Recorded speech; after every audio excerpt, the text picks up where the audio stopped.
નમસ્કાર ખેડૂત મિત્રો. ખેડૂત પેની અંદર આપ સર્વેનું હાર્દિક અને ભાવભર્યું સ્વાગત કરું છું મિત્રો. આજના આ વિડીયોના માધ્યમ દ્વારા આપણે શિયાળુ ઋતુની અંદર જ્યારે ઘઉંનું વાવેતર કરેલું હોય મિત્રો, અને આ ઘઉંના પાકની અંદર મિત્રો આપણે યોગ્ય સમયે યોગ્ય માવજત કરેલી હોય મિત્રો, છતાં પણ થોડી ઘણી માવજત મિત્રો આપણા ઘઉંના પાકની અંદર રહી ચૂકી હોય, અને એના અનુસંધાને મિત્રો આપણે જ્યારે આપણો ઘઉંનો દાણો બજારની અંદર વેચવા જતા હોઈએ છીએ મિત્રો, એવા સમયગાળા દરમિયાન મિત્રો આપણને જે ભાવ જોતો હોય એવો ભાવ મિત્રો મળતો નથી મિત્રો.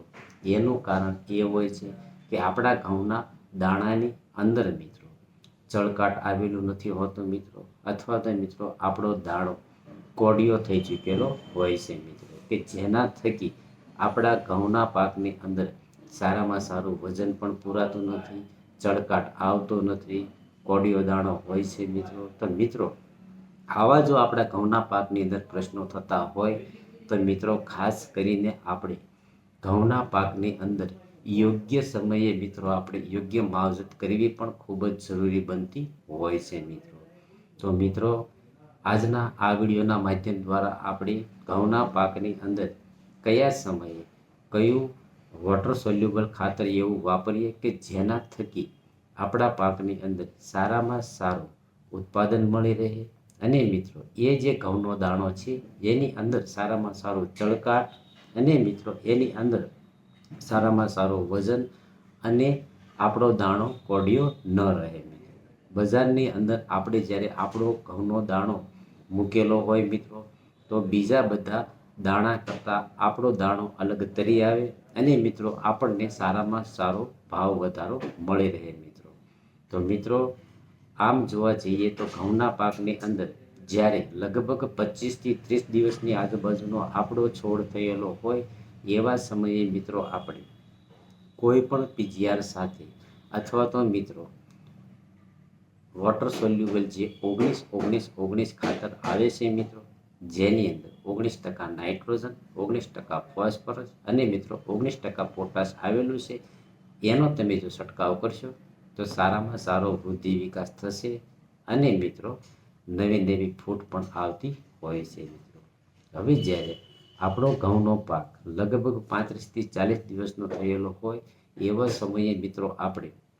વોટર સોલ્યુબલ ખાતર જે 12-61 આવે છે મિત્રો, એનો તમે ઉપયોગ કરશો તો એના થકી 61% જે ફોસ્ફરસ આવે છે તો આપણા ઘઉંના પાકની અંદર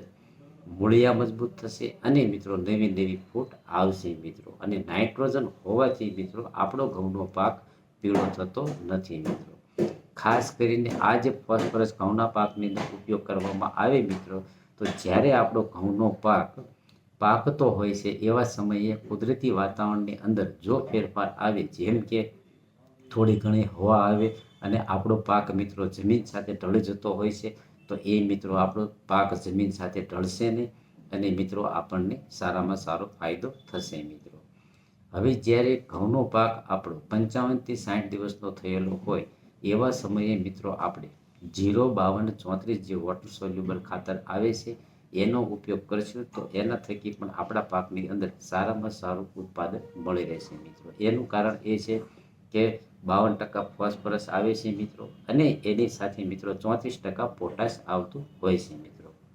આ જે પોટાશ છે મિત્રો એ આપણા ઘઉંના છોડની અંદર જે પાંદડાની અંદર ખોરાક પડેલો હોય છે એ મિત્રો